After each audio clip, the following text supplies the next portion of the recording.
The card trick that you're about to watch reminds me of my first sexual conquest. Oh, yes. The year was 1974. Her name was Margarita. A short, soft, yet supple woman. She was my cocktail waitress at a bar in Tijuana, Mexico. She reached out to give me the receipt and our hands touched. And little did she know that that would start and spark a wondrous love affair that would last many, many years. Oftentimes I think of Margarita. I often think of her when I look up at night at my popcorn ceiling and remember the beautiful nights we had underneath the moonlight in Mexico, where we made sweet, sweet love. And she said, no, stop. Mister, please don't stop. And I said, no, you're gonna take it. And now look at where we are doing magic videos on YouTube. Hello there, my sweet and supple friend. Here's a great card trick that you could show your friends and family that doesn't really require much work, and it gives them the impression that you could read minds. So go ahead, touch any card you want, sir. That one, that's a beautiful card. I'll tell you what, as you remember that card, I'm gonna cut through the deck like this, and I want you to throw that card anytime you want. Let's say the spectator happens to throw the card there. I go, fantastic, great job, sir. Notice that I don't keep any sort of control over the cards. And though I want to, I don't have any control as to where your card went. That was a choice entirely made by you, sir. But here's what we're gonna do. We're gonna try to use my psychic powers to intuit what your card is, sir. So what I want you to do is that as I spread these cards, I want you to think stop once I reach your card. But first, I want you to look in the deck and make sure that you can see your card somewhere in there, sir. I'll give the spectator a little bit of time. They look through the deck. If it's a special spectator, they might need a lot of time. So make sure to make some popcorn or maybe some bolognese. Watch, I'm just gonna wave my hand, sir, and I want you to just think stop when I go near your card. Just think, scream it in your head. Scream it in your head, sir. Ooh, I feel that you said stop, but I kept going. Reminds me of that sweet, sweet night in Tijuana. But I'll tell you what, let's see. If you said stop, we'll take out these cards. We'll take out all of these cards. Let's see. So I want you to do the same exact thing. I want you to think stop. Once again, sir, I want you to scream stop. I want you to scream it once I reach your card. Just scream the word stop once oh, I hear it loud and clear, sir. These are not your card. None of these are your card. Your card is one of these, sir. I want you to scream it in your head as I wave my hand one more time, one last time. I think I got your message, sir. I think I got your message. Sir, your card was the Ace of Spades. Ah, Margarita, how much I miss you and your sweet, supple touch. Are you a sad, lonely, desperate loser that needs validation in life? Well, I have just the thing for you. Check out the Pigcake Magic Academy, where $5 a month gets you 2 videos every single week going over card stuff, some point stuff, and you get 2 additional tutorials that I don't post anywhere else. So you get a total of 4 videos every single week to make you the best magician you could possibly be. The key card principle is one of those underutilized things in the world of magic, and I think that we could enhance our virginities by careful study of this wonderful and devious ploy. And this is just an implementation of that by your favorite father and mine, Di Vernon. He was a father to us, but not his own kids. And he gave us this wonderful cut control that you're gonna see in a bit. Works with everything. So the first thing you need is to memorize the bottom card of the deck, which is the 8 of Spades. That's my key card for the remainder of this trick.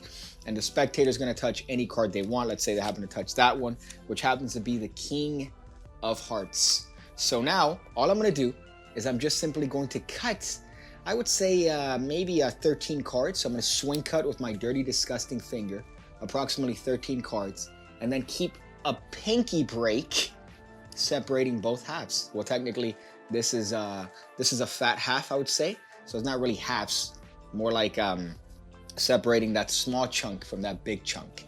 And now what you're gonna do is you're gonna tell the spectator that at any point in time, they could just drop their card on top of the packet.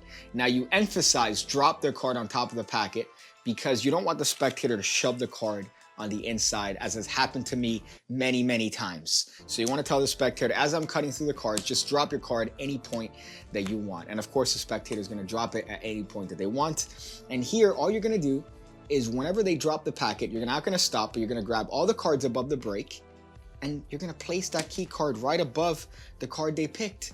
and you're going to continue cutting off packets. So it looks like their card could have gone anywhere, but really it went directly next to your key card. Oh boy, the key card allows me to spread through the cards and find the spectator's card fairly easily without much work. Look at that, each and every single time, because of the knowledge of that key card. Now this key card's a little bit dirtier than usual because this one is actually marked.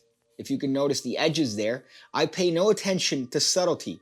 As you can see from my markings, they're very overt.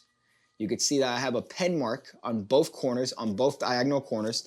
The corners that don't have numbers, you just mark them up here and up here. Now this isn't necessary for this trick, but it's a nice little bit of an addition that you can make to any key card that would make it a lot easier to find, because that way you don't have to spread through the cards face upward. Usually when it comes to a key card, it's the knowledge of the fact that you're placing that card next to the card they picked that lets you know what card they picked. So now I know that the card next to, or in this case to the right of the 8 of spades, is their card, because when we cut it, we made sure to place it directly above the card.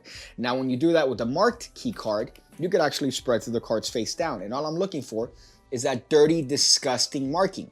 Once I find that marking, I know that if I cut that card to the bottom, that's going to place it where it started, and it's going to place the top card on top of the deck, which is the card they picked. So all you're going to do here, you're going to have them touch any card they want. In this case, we have the King of Spades. We're going to cut the cards, making sure that we have a fat stack here. As we cut packets of cards to the table, we tell them that they could throw their card on top of the packet anytime they want. Let's say they happen to throw it here. We're just going to simply grab all the cards above the break, drop it on top, and continue cutting off packets. So it looks like their card is thoroughly lost in the middle of the deck. You could give it as many cuts as you want. It doesn't matter, because all you have to do is spread through until you see your marking, which is right here. And now you have a pinky break. Now you could get a pinky break separating both halves, do a double undercut to cut that bad boy to the top of the deck, and it looks like you just cut the cards, but really that card is under your complete control. Now for this particular handling, I am doing it with the cards face up for the pattern of the spectator thinking stop when my hand goes over their card. Now the reason I like that is because you have that nice little bit at the end where you could wipe the cards away and they only see their card left. That's why I like this. So all you're gonna do is you're gonna have the spectator spot their card in the spread. You're gonna have a wide spread here. Of course, you're taking note of their card, which happens to be next to your key card, the 8 of spades. So their card I know is the King of Spades. So you tell the spectator you want them to spot their card in the spread. And when you wave your hand over the cards, you want them to think the word stop, to scream it in their minds, like Margarita screamed stop to me in that beach years ago. You're gonna have them think stop. And wherever you're gonna cross their card, you're gonna go, oh, I think you've already said stop, sir. I think you've already said it. So let's just eliminate all these cards. All I'm doing is not eliminating the spectator's card. That's all I'm doing.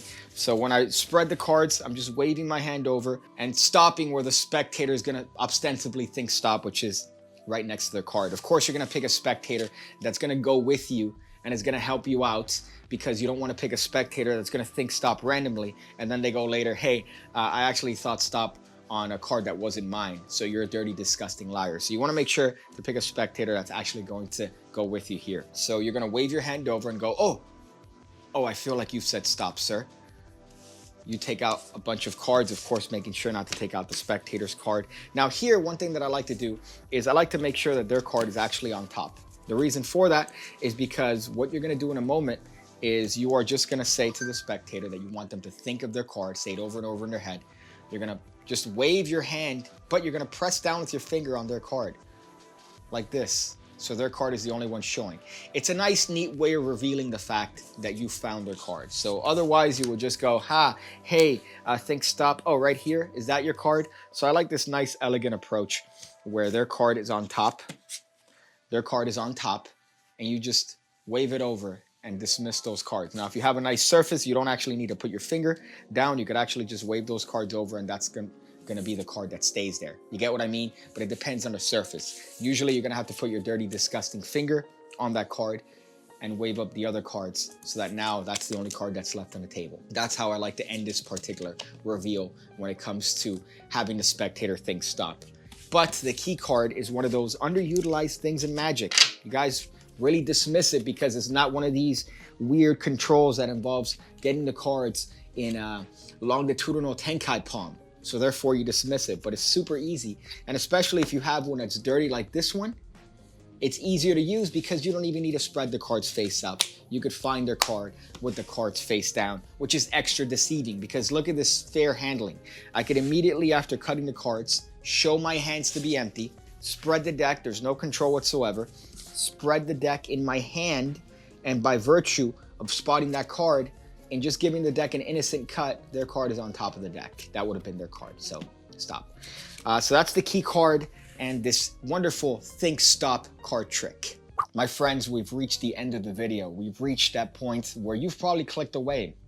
I probably think that you clicked away maybe 8 minutes ago, but that's just me being a cynic. So I hope you guys enjoyed this video. Thank you guys for doing all the things that you do. Make sure to check out the Academy. Check out the Pigcake Magic Academy. Rave reviews all around. The link is in the description below as to where you could sign up and preserve the sanctity of your virginity. I'm gonna go figure out different ways to drink. Yeah. That's what I'm doing.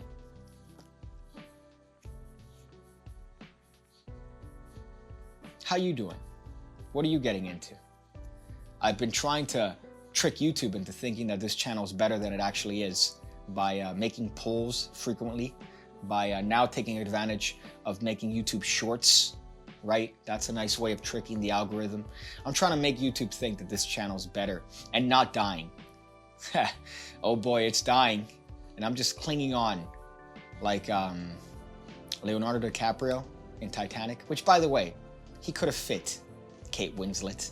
He could have fit with you, okay? So you just decided to just watch him sink into the bottom of the ocean because you're selfish and you wanted to get with, I think his name's Billy Zane, whatever Billy Zane's character was. You just want to get with him.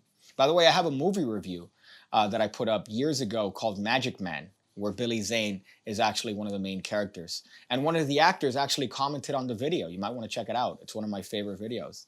It's called Magic Man. So look up Magic Man review Pigcake and you'll find it. A little bit of a lost treasure, right, in the archives, but that's all my content if you think about it.